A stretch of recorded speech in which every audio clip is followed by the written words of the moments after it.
Et coucou! Ça y est, on y est presque. On va bientôt mettre le potager en place avec les légumes d'été. Donc on va faire un dernier tour. Je vais finir d'installer mon arrosage avec mes tuyaux sur mon robinet. Je vais désherber un peu les patates parce que ça y est, elles commencent à sortir. Ça sort, mais il y a de l'herbe à côté. Donc je vais désherber une fois pour pas trop se faire envahir. Je vais surtout désherber la partie de droite parce que c'est là où on va mettre en place toutes les tomates et tout ça. Un bon coup de désherbage pour bien préparer le potager et dès qu'on peut planter les tomates, au moins ça sera prêt.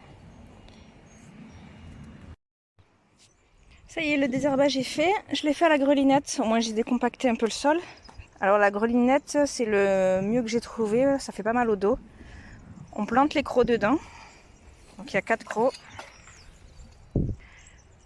On plante les crocs dans la terre avec son pied. Il faut que ça puisse s'enfoncer. Hein. Si vous avez une terre trop dure, on laisse tomber la grelinette, hein, ça ne marchera pas. Mais moi, depuis le temps, là, j'avais de la terre argileuse, mais depuis le temps que je rajoute du fumier, du compost, maintenant c'est bon, j'ai une assez bonne terre. Donc, on plante, on tire en arrière, on retire en avant et c'est fini. On recule, on plante, on tire en arrière, on tire en avant, c'est fini. Et on fait ça tous les 20-30 cm et on avance doucement comme ça dans le potager. Donc j'ai fait ça pour tout le potager. Il me reste les blettes, il va falloir que je les sorte et que je fasse des glaçons. Parce que je peux pas les laisser là, je crois qu'ils sont sur la place des tomates. Il faut que je regarde le plan que j'ai fait cet hiver. Je vais vérifier, mais je crois qu'il va falloir que je les enlève. Et j'ai aussi sur la partie droite le reste de mon persil. Donc là on est bon pour cette partie. C'est très très sec. La terre est hyper sèche. Il n'a pas plu chez nous depuis très longtemps maintenant. Donc c'est vraiment... je suis pas sûre qu'il y ait des vers là-dedans. Tellement c'est sec. Donc je vais mettre l'arrosage ici sur les tuyaux. Je vais regarder comme ça où est-ce qu'ils sont cassés ou bouchés. Comme pour la partie des patates.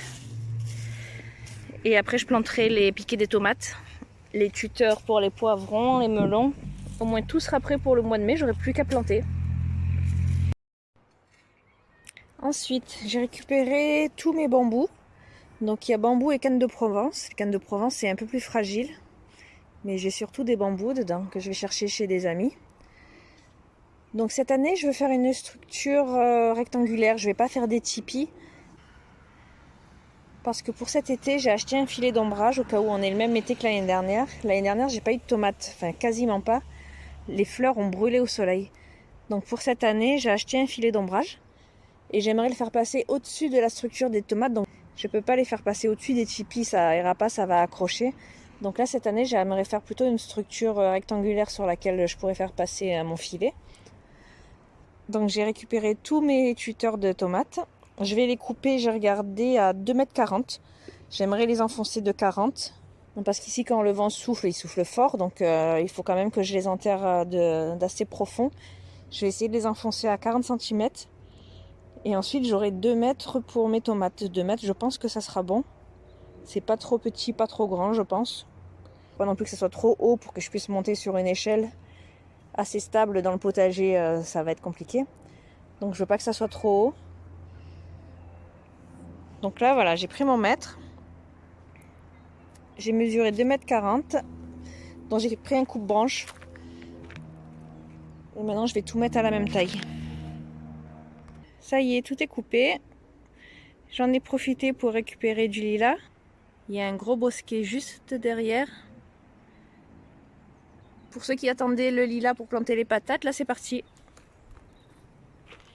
Je vais en mettre à la maison, ça sent bon.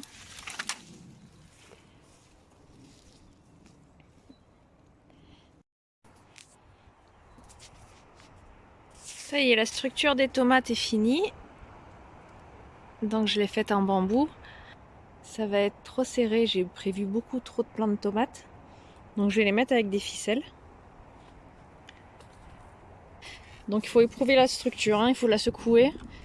Vu qu'elle est éphémère, qu'elle va durer que 4-5 mois, Faut quand même que ça tienne le coup, surtout s'il y a du vent ou s'il y a un orage.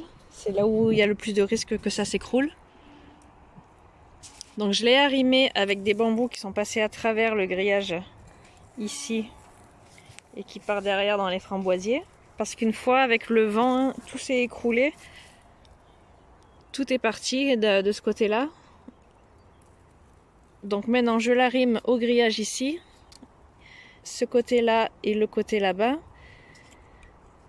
L'autre côté n'est pas arrimé, donc du coup pour bien le stabiliser, j'en ai mis une en diagonale aussi. Et après normalement, avec les ficelles et le poids des tomates, ça va descendre. Ça va être plaqué au sol, donc normalement après ça devrait tenir. Mais surtout, il ne faut pas que quand il y a un coup de vent ou quoi, ça tangue trop. Donc là j'ai fait tous les côtés, on secoue chaque poteau. Et on voit si tout va bien. Alors ici ça tangue un peu plus, vu qu'il n'est pas arrimé. Mais ça tient. Si ça tangue trop, je mettrai peut-être une autre diagonale. Je verrai à l'utilisation. Ça y est, tout est prêt. Il restera plus qu'à planter. Donc là, la structure pour les tomates est prête. Elle va rester en place toute seule pendant à peu près une semaine avant de planter les plants. Donc j'aurai le temps de voir si ça tient bien le choc. S'il y a du vent. Après, je mettrai la ficelle, une ficelle en haut. Et je la ferai descendre jusqu'au pied de tomate. Et j'en ai profité pendant qu'il n'y a rien pour mettre mes deux grilles. C'est des grilles qui me restent des travaux de la maison. Donc je les ai gardées pour faire des tuteurs au concombre et au melon. Donc un côté concombre, un côté melon. Et après ici derrière il y aura d'autres légumes. Donc tout est en place. Tout est prêt, on va pouvoir planter. Allez, ciao ciao!